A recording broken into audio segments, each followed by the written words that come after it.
Hello students, welcome back to the Ratan Ayurveda. I am Ratan, welcoming you all to our informative series. तो आज के इस lecture में हम लोग पदार्थ विज्ञान के पेपर 2 के बारे में डिस्कशन करेंगे कि अगर तुम लोग के एग्जाम में एक दिन भी बचा हुआ है तो क्या स्ट्रेटेजी रखनी चाहिए, कौन से टॉपिक कितने इंपॉर्टेंट है और किस तरह तुम लोग पढ़ोगे तो आराम से पेपर पास ही नहीं हो जाओगे, फोड़ के आओगे।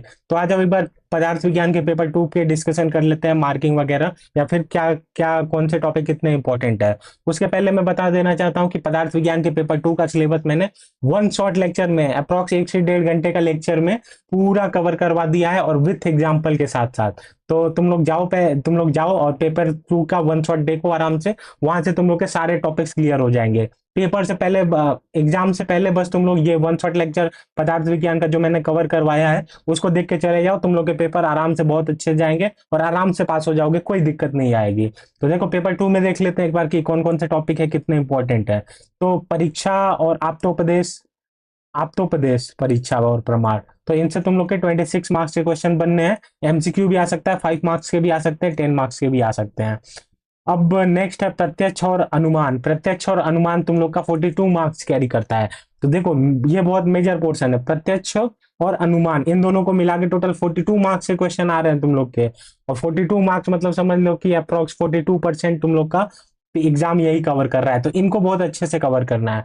और वन शॉट में मैंने इसको बहुत अच्छे तरीके से करवाया हुआ है विथ एग्जाम्पल दे दे के। अगर तुम लोग के कॉन्सेप्ट अभी तक भी क्लियर नहीं हुए हैं तो आराम से वन शॉट देखोगे तो सारे कॉन्सेप्ट क्लियर हो जाएंगे कि क्या होता है। और सबसे इंपॉर्टेंट रहता है कि इनका जो भी परीक्षा और प्रमाण है इनका चिकित्सीय महत्व पूछता है कि चिकित्सा की दृष्टि से इनका क्या महत्व है। तो इस चीजों को देखना और थोड़ा सा थ्योरेटिकल के साथ साथ प्रैक्टिकल एस्पेक्ट भी देखना, तुम लोग आराम से कवर हो जाओगे। देखो मैं रटने पे नहीं फोकस करवाना चाहता हूँ, मैं चाहता हूँ कि तुम लोग आराम से देखो, चीजों को समझो, ऑब्जर्व करो, उसके बाद से तुम लोग एग्जाम में लिखोगे तो आराम से टीचर भी खुश हो जाएगा और अच्छे अच्छे नंबर दे देगा। तो ये 42 मार्क्स के आने वाले हैं प्रत्यक्ष और अनुमान से।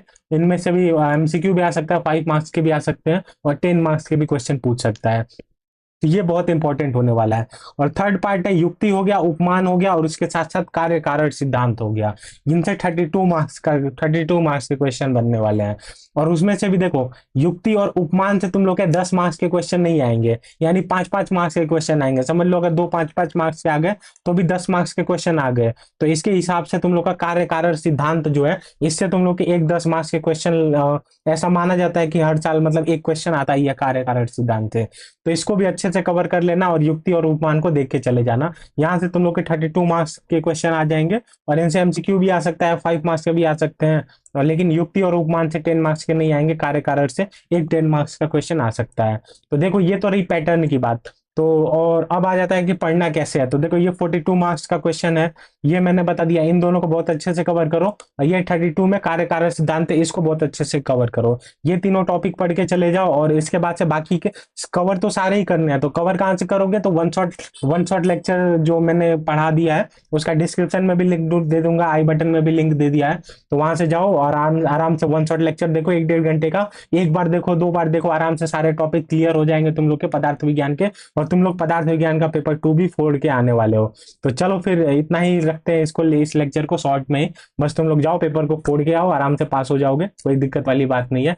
ठीक है, फिर मिलते हैं नेक्स्ट लेक्चर में। और देखो हाँ, ये आप तो ये जो प्रमाण हम लोग पढ़ रहे हैं ये तुम लोग का संहिता का पेपर आएगा, तो संहिता के पेपर में भी ये सारी चीजें इंपॉर्टेंट रहेंगी।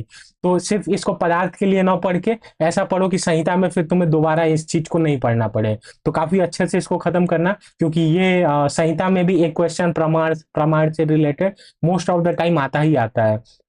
तो इसको अच्छे से पढ़ के खत्म करना कि दोबारा से तुम लोग संहिता में नया नया नई नई चीजें तुम लोग को पढ़ने को मिले। तो ये बस पॉइंट था कि अच्छे से कवर करना है इसको भी। चलो फिर जाओ, पेपर 2 भी फोड़ के आओ, फिर मिलते हैं नेक्स्ट लेक्चर में। तब तक के लिए जय हिंद, जय आयुर्वेद।